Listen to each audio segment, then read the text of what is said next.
আসসালামু আলাইকুম এভরিওয়ান, সবাই কেমন আছেন? আশা করি সবাই অনেক ভালো আছেন। তো সেদিন আমরা ভাবছিলাম যে পেট ভরে খাওয়ার মতো কোথায় যাওয়া যায়। তো হঠাৎ মনে পড়লো সুলতান ডাইনায় একটা নতুন মেনু এসেছে, সেটা হচ্ছে বিফ চপের।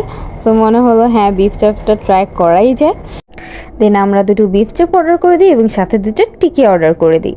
টিকিয়াটা আমার কাছে অ্যাভারেজ লেগেছে, লাইক নর্মালি আমরা যেরকম খাই ওই রকমই, বাট আমার মনে হয় এটা কিমা হলে আরও বেশি ভালো লাগতো, আরও বেশি পোলাওর সাথে আর কি জমতো নর্মালি আমরা যেরকম বিয়ে বাড়িতে খাই।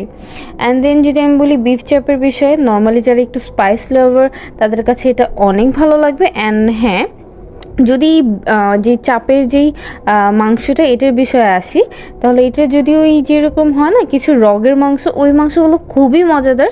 বাট যেগুলো একদম সলিড মাংস, ওই মাংসগুলো একটু খেতে আমার মনে হচ্ছিলো ড্রাই ফিল হচ্ছে। আমার সাথে যে ছিল ওর কাছে একটু ড্রাই লেগেছে, বাট আমার কাছে এই পিসটা খুবই ভালো লেগেছে।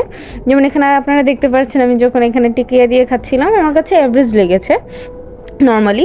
বাট আপনারা দেখবেন যখন আমি চাপটা দিয়ে পোলাওটা একটুখানি মুখে দিই, আমার কাছে এত মজা লাগছে বলার বাইরে।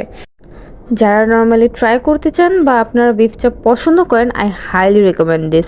বাট আপনারা যদি মনে হয় যদি পসিবল হয় আর কি মাংস চুজের বিষয়টা, তাহলে তাদেরকে একটু স্পেসিফিকলি বলে দিতে পারেন যাতে এই মাংস টাইপগুলো লাইক সলিড মাংসটা যাতে না দেয়, তাহলে আই গেস আপনাদের অনেক ভালো লাগবে। So that's all for today.